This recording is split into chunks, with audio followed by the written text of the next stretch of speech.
राजाराम और लक्ष्मी का शांतिपुर में रहने वाला एक विवाहित जोड़ा था। उनकी 2 बेटियां थीं, स्फूर्ति और ज्योति। लक्ष्मी हमेशा इस बात को महसूस करती थी कि उसका कोई पुत्र नहीं है, लेकिन राजाराम को कभी भी ये खालीपन महसूस नहीं हुआ। वो अपनी बेटियों से बेहद प्यार करता था। उसकी बेटियां सही को सही और गलत को गलत बताने वाली थी और बेहद निडर थीं। समय बीत रहा था। उनकी गली में गंगू नाम का एक लड़का रहता था। लड़कियों को देखते ही वो उन पर कमेंट्स करने लगता था। एक दिन जब दोनों बहनें वापस आ रही थी उन्हें देखकर, अरे छोकरियों, इन दिनों तुम नजर नहीं आ रही थी। जब तुम बच्चियां थी तब इतनी सुंदर नहीं लगती थी, लेकिन अब तो हर तरफ से आग दिखाई देती हो। अगर तुम दोनों बहनें मान जाओ तो मैं तुम दोनों से शादी कर लूंगा। उसने ऐसा कहा तो दोनों बहनें गुस्से से तिलमिला गईं। स्फूर्ति बोली, इडियट, अगर तुम अपनी मूर्खता की बात कर दो तो तुम्हारे लिए अच्छा होगा। हमारा गुस्सा ना फूट पड़े कहीं। हम इस मूर्ख व्यक्ति के मुंह क्यों लगे? चलो अपने रास्ते चलें। मेरे ऑफर के बारे में सोचकर बताना, मैं इंतजार करूंगा। जब उसने उन्हें फिर से चिढ़ाया तो दोनों बहनें अपने गुस्से पर काबू नहीं रख सकी। वे दोनों वापस आईं और गंगू की धुनाई कर डाली। वहां से जा रहे सब लोग देख रहे थे कि क्या हो रहा है। बुरी तरह से पिटने के बाद गंगू वहां से 9-11 हो गया। पड़ोसियों ने घर आकर लक्ष्मी को बताया कि सड़क पर क्या हो रहा था। जब दोनों घर आईं तो वो उन पर चिल्लाने लगी और बोली, लड़कियों, तुमने क्या किया? क्या तुम बीच सड़क पर एक लड़की को इस तरह आराम से पीट सकती हो? लोग तुम दोनों के बारे में क्या सोचेंगे? माँ, उसके मुंह में जो आ रहा था कही जा रहा था, इसलिए हमने उसे मुंह तोड़ जवाब दिया। रास्ते में ऐसे बदमाश मिलेंगे ही। यदि तुम उनकी हर बात पर उनसे भिड़ जाओगी तो लोग सोचने लगेंगे कि तुम में ही खराबी है। लड़की हो तो तुमको सबसे मिलनसार होना चाहिए। माँ, हमने अपनी हदें पार नहीं की माँ। जब उसने गलत तरीके से बात की तो हमने उसे सबक सिखाया। इस तरह दोनों ने अपनी सफाई दी और अंदर चली गई। तभी राजाराम बाहर से अंदर आ गए। क्या हुआ? मुझे लगता कुछ बहस चल रही थी। हाँ, आपकी बेटियों ने गांव की गली में कुश्ती लड़कर ट्रॉफी जीती है। दोनों ने एक लड़की की धुनाई की और जरा भी शर्म नहीं। अगर लड़कियां ऐसे करेंगी तो हमारी इज्जत का क्या होगा? इसीलिए घर में लड़का न होने पर मुझे बुरा लगता रहता है। बार बार वही बात क्यों कहती रहती हो? लड़कियां बच्चों में नहीं गिनी जाती क्या? लड़का हो या लड़की, सब एक बराबर है, याद रखना। हमारा नाम रोशन करेंगी। नाम रोशन करेंगी, प्रतिष्ठा पर धप्पा न लगाएं, वही काफी है। इतना कहकर वो चली गई। ऐसे ही कुछ और दिन बीत गए। फिर उसी शहर में एक सैन्य अकादमी शुरू हुई। जब स्फूर्ति और ज्योति को पता चला तो दोनों बहनें अपने पिता के पास आईं। पिताजी, हमारे नगर में उन्होंने मिलिट्री अकादमी शुरू की है। हम दोनों वहाँ एडमिशन लेना चाहती हैं। ये एक अच्छा विचार है। मैंने भी सेना में शामिल होने के बारे में सोचा था, लेकिन मैं शामिल नहीं हो सका। अब अगर तुम दोनों ज्वाइन करोगी तो मुझे खुशी होगी। मैं तुम्हें कल ही ले चलूंगा और दाखिला दिला दूंगा वहाँ पर। ये सुनकर लक्ष्मी जल्दी से अंदर से आई। मुझे ये पसंद नहीं, हम इनकी शादी कर देते हैं। सेना में क्यों? क्या इतना महत्वपूर्ण है? तुम्हारी माँ ऐसे ही कहती रहती है। तुम दोनों तैयार रहना, ठीक है? और फिर किसी ने लक्ष्मी की बात पर ध्यान नहीं दिया और वहां से चले गए। अगले दिन राजाराम बच्चों को अकादमी में ले गया और उनका दाखिला करा दिया। अगले ही दिन से वे व्यायाम और सभी फिटनेस गतिविधियों को करते हुए दौड़ने लगी। ऐसे में दोनों प्रतिस्पर्धा भावना के साथ सभी फिटनेस एक्सरसाइजेस करने लगी। स्फूर्ति और ज्योति अपनी तरफ से जी तोड़ मेहनत कर रही थीं, लेकिन वो लड़कियां थीं और इसीलिए गांव में कुछ लोग उन्हें ये सब करते देखकर उनके बारे में बात कर रहे। हमने कितने लोगों को देखा है, लड़के वो नहीं कर पाए जो ये लड़कियां करना चाह रही हैं। वे शायद जानती नहीं कि सेना में कितनी सख्त आजमाइश होगी।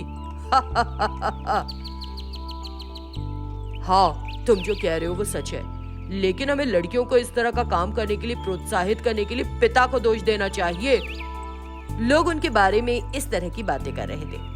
ऐसे ही कुछ समय बीत गया। दोनों बहनों ने अपने प्रशिक्षण में वो सब कुछ किया जो उन्हें करना था और सभी परीक्षाएं उत्तीर्ण की और सेना की नौकरियों में चुनी गई। फिर ज्योति और स्फूर्ति अपनी सेना की वर्दी पहनकर गांव लौट कर आई। इन दोनों लड़कियों को वर्दी में देखकर गांव के लोगों की खुशी का ठिकाना नहीं रहा और कुछ लोग जो उनके बारे में गलत अवधारणा रख रहे थे, उन्हें शर्मिंदगी महसूस हुई। इसी तरह जब लक्ष्मी ने उन्हें देखा, जब सारा गांव तुम्हारी प्रशंसा में तुम्हारा गुणगान कर रहा है तो मुझे कितनी खुशी हो रही है। इतने सालों मैं बेटा ना होने का दुख मनाती रही, अब तुमको अपनी बेटियों के रूप में पाकर मुझे बेहद प्रसन्नता हो रही है। जब माँ ने ऐसा कहा तो दोनों बहनों को बड़ी खुशी हुई। उन दोनों ने फिर देश की खूब सेवा की। रंगनाथ और लक्ष्मी का एक विवाहित जोड़ा था और उनकी 2 बेटियां थीं, कविता और सुजना। एक दिन रंगनाथ और लक्ष्मी जब खेत चले गए, सुजना का भी दिल खेत देखने का हुआ। दीदी, हमें खेत गए बहुत दिन हो गए, चलो ना आज जाकर खेत घूम कर आते हैं। हाँ ठीक है चलो। तो दोनों खेत पहुँच गईं। उन्हें देखकर रंगनाथ ने पूछा, अरे यहाँ क्यों आ गई दोनों? सुजना को खेत देखने का दिल कर रहा था पापा, वो मुझे अपने साथ ले आई यहाँ। ठीक है तो जाओ और खेत देखकर वापस आओ, आज बहुत गर्मी है, घर को जल्दी निकलेंगे, उसने कहा। दोनों बहनों ने कुछ देर खेत देखे और फिर चारों घर लौटने लगे।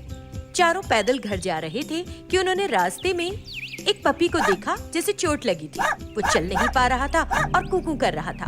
पपी की हालत देखकर सुजना को उस पर दया आ गई। वो उसके करीब गई। ओह कितनी दुख की बात है, एक छोटा सा पपी है, किसी ने इसे टक्कर मारी और चला गया। पापा मुझे इसे अपने साथ ले चलने दो।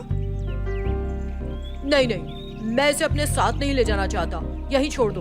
अगले 15 दिनों में तुम्हारी बहन की शादी है, इसके रहने से परेशानी होगी। पापा अगर हम इसे यहीं छोड़ के चले गए तो ये मर जाएगा, मैं इसे संभाल लूंगी, प्लीज एक बार तो मेरी बात मान लिया करो, उसने विनम्रता पूर्वक रिक्वेस्ट की। तो रंगनाथ मान गया और उसे अनुमति दे दी। सुजना पपी को उठाकर घर ले आई। उसने उसे मरहम लगाया और घाव पर पट्टी बांधी। उस दिन से सुजना ने उस पपी का बहुत ध्यान रखा, उसे अच्छे से खिलाया पिलाया। वो जहाँ भी जाती पपी को अपने साथ ले जाती और उसकी देखभाल से कुछ ही दिनों में पपी ठीक हो गया। पपी उनके घर में आसपास ही रहता और जो कुछ भी वे बात करते वो समझ जाता। सुजना ने उसे कुछ ऐसे भी काम सिखाए थे जो वो आसानी से कर सकता था। एक दिन जब सब साथ बैठे थे, पपी झाड़ू लेकर घर साफ कर दो, उसने पपी से कहा। तुरंत पपी ने हाँ में सिर हिलाया, झाड़ू ली और पूरे घर को साफ कर दिया। ये देखकर सभी लोग हैरान रह गए। अरे सुजना, ये पपी कितना अच्छा है, तुमने इसे कितने बेहतरीन तरीके से ट्रेन किया है। इतना ही नहीं पापा, ये तो और भी बहुत कुछ कर सकता है, इसके आने के बाद से मेरा काम बहुत कम हो गया। सुजना, ये पपी वाकई कमाल का है यार। हर कोई पपी की तारीफ करने लगा।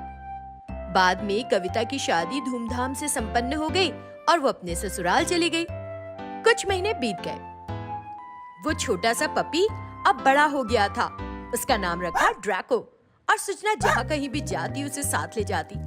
एक दिन सुजना के लिए शादी का प्रस्ताव आया। वो तैयार होकर आई और हॉल में अपने माता पिता के साथ आकर बैठ गई। ड्रैको, उसका कुत्ता, भी उसके पास आकर बैठ गया। कुत्ते को देखकर लड़के की माँ ने पूछा, क्या अपने साथ कुत्ते रखने की आदत है इसे? हाँ, ये उसका पालतू कुत्ता है और ये एक बहुत बुद्धिमान कुत्ता है। मुझे कुत्ते और बिल्लियाँ पसंद नहीं है। वो इस कुत्ते को अपने साथ नहीं लाएगी तभी हम शादी तय करेंगे, वरना नहीं। रंगनाथ को ये रिश्ता छोड़ना पसंद नहीं आया तो वो बोला, ऐसा कुछ नहीं है, ड्रैको हमारे साथ ही रहेगा, ये मेरी बेटी के साथ थोड़ी जाएगा, उसने कहा। फिर उन्होंने रिश्ता पक्का किया और 10 दिन के भीतर ही शादी की डेट भी तय हो गई। पापा, मैं ड्रैको के बिना नहीं रह सकती, इस शादी को कैंसिल कर दो। ये एक अच्छा प्रस्ताव है और लड़का भी अच्छा है। ड्रैको हमारे साथ रहेगा और तुम जब कभी मिलने आओगी तो उससे मिलना, रंगनाथ ने समझाया। ड्रैको उसकी बातों को समझ गया और वो भी दुखी हुआ। और फिर वो बड़ा दिन आ ही गया। सुजना पालकी पर आ रही थी, उसके साथ ड्रैको भी उनके पीछे पीछे चल रहा था। ड्रैको को देखकर सुजना की सास सुजना के पास आई। सुजना, मैंने पहले ही कहा था कुत्ते को नहीं लाना। सासू माँ, मेरी शादी देखकर चला जाएगा। लोग देखें और आशीर्वाद दे उतना ही काफी होगा। उसने ड्रैको को जंजीर से खींचकर अलग कर दिया और उसे भगा दिया। सुजना बेहद उदास हो गई। ड्रैको भी रोता हुआ वहां से चला गया। कुछ समय बाद शादी संपन्न हुई। जब शादी में आए मेहमान जा रहे थे, सुजना की सास उन्हें विदा करने गई।